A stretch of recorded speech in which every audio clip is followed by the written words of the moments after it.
Yukarılık siyemiz devamı hürmetlik vatandaş. Bunlar. İgilik hukuk meselesi de çemtürüş. 1997 yılı, 1999 yılı arka arkadan Şangan ve Omin'da. İgilik hukuk yürgüzüş diyet okşaşla. Cungo, Şincan meselesi, Tibet meselesi bu için. G'arb devletleri bilen uzun sözülgan yerim esirlik karşılaşış içinde adetten taşqari ifadalagan meydani bulup kelgan.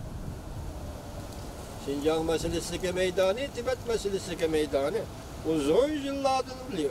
Yerim esirlik ilgili bakın uzun sözülgan yerim esirlik karşılaşış içinde yerim esirlik 50 yıl eleştirdi.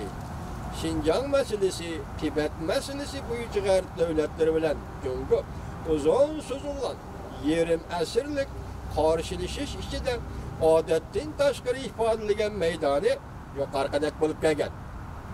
Masalan, egilik hukuk meselesine muhokama qilishga bo'lmaydi degandek bo'lib kelgan. Har qanday chet el kuchlarining arilishiga yo'l qo'yilmaydi degan. Demek şuna dikkat kılın ki ben buna muhimligini ne için ta'kidladim başta degan hürmetli vatandaş. Demek bugünkü Şinjan meselesi, bugünkü Tibet meselesi Amerika Qo'shma Shtatlari va uning ittifoqdosh G'arb davlatlari bilan Xitoy o'rtasida talash tortish bo'layotgan, muhokama qilinayotgan Xitoy hukumatining oldi qo'yilayotganiga to'p-to'g'ri yerim asir 50 yil bo'ldi. Biz buni keyin tahlil qilamiz. Bu taylikni tushungan bo'lsak, kishilar Xi Jinpingning nima uchun Tayvanlik qarindoshlarga murojaat e'lon qilganligini 40 yılligini xotirlash yig'inida Amerikani yoshirin tanqid qilganligini tushunib olaydi. Manbaga izlansak, Cungo Tayvan ayrim boshqarg'ida 70 yil bo'lgan rayonlar. Bo'lib Chavshan urushida Amerikaning Tinch okean 7 skadroni o'ttirg'i chiqqandan boshlab Amerika Cungo diplomatik munosabatlar o'rnatgandan keyin imzolangan Tayvan münasebetleri kanununu saklap, Cungo Amerika'nın oynayotgan rolidan karnida qıltırıq durup kalgandek his qildi. Demek şu Chavshandagi 7 skadron ve Tibet Şinjan meselesi ve şundaqlar, yani Tayvan meselesi qatorliq meselelerdir. Mesela 7 skadrondan Tayvan bo'g'izda paydo bo'lgan kunlardan boshlab aytganda Cungo karnida qıltırıq turib qolgandek his qildi. Yaqinqi yillardan beri Cungo Tayvan bo'g'izi meselesi, Şanganning istiqboli meselesi, Tibetga chetishlik, Şinjanga, mustamlik Uyg'uristonga chetishlik masalalarida Amerika bilan Cungo son-sanoqsiz qatimlab Amerika bilan tig'ma-tig' elishdi va diplomatik urush qildi. Tibetga chetishlik masalalar, Şinjanga chetishlik masalalarida Amerika bilan Cungo köp katımlap, son-sanoqsiz katımlap, tig'ma-tig' elishdi ve diplomatik urush qildi. Biz nima degan hurmatli vatandosh, as-sonlik emas, millatlar meselesi. Bu cho'ng davlatlar o'rtasidagi diplomatik masala. Diplomatiya meselesidir deganda. Mana bu yerda chiqdi nima deydi? O'sha yillarda, uzun yillardan beri Amerika Qo'shma Shtatlar hukumati Cungo o'rtasida son-sanoqsiz qatimlab Amerika bilan tig'ma-tig' elishdi. Sababi nima? Tibet meselesiga chetishlik masalalar bo'yicha, Şinjan meselesiga chetishlik masalalar bo'yicha diplomatik munosabat urushi qildi. Albatta, egilik huquq jihati tashqari dunyoga qasam berib qolmasdan Tibet meselesini Şinjan meselesidan boshlab Tayvan meselesigacha albatta egilik huquq jihati tashqari dunyoga qasam berib qolmasdan Tibet meselesidan Şinjan meselesidan boshlab Tayvan meselesigacha Cungo hukumati davlatning birligi, zamin butunligi jihatda tarsolat qilib, bir xil G'arb dunyosi tushunishga chorasiz qolgan bir darajaga yetdi. Demak, bu yerda Cungo hukumati nimalarni tarsolat qilyapti. Amaliyotda tarsolat qilishlar emas, bu mutahamlik taqla. Mesela Amerika başçılığı G'arb dunyosi Tibet meselesi, Şinjan meselesi o'tirib olib chiqsa, mutahamlik taqla. Bu jon davliya. Hanzuki aytganda candavli, mutahamlik. Tersalık kılıp, yakın mutahamlik kılıp, bir xil garip dünyası düşünüşke çaresiz kalgan bir dereceye yetti. Bu yerde bu kişiye Cungo'nun an'anesideki Dayitong. Dayitong degen tüm dünyada birlik keltiriş. Bütün elleri birlik keltiriş Dayitong. Cungo'nun an'anesideki Dayitong. Dünyada birlik keltirişten ibaret devletin medeniyet yeniden ve tarih fakirlerden izleş gerek. Bu sebeplerini şu yerde izleyeceksiniz. Dayitong. Dünyada birlik keltiriş yeniden. Şundaki Cungo'nun medeniyet yeniden izleyeceksiniz. Demek Cungo'nun medeniyet yenip sizin üzerinizden sözü boyunca aytganda haber yazmış efendi. Nime o? Cahangirlik yeni degen. Tacavuzçının yeni degen. Sizde bunda koç yok. Bir divağınız ey. Bu sizin bir divağın gibiniz. Sizi tacavuz kılgıda kuşmuyor ki Cungoluk efendiler. Bunun hayran kaldığı iş yok. Asla sözdeyimiz bugün. Medeniyet yeniden ve tarih fakirden izleş gerek. Cungo'nun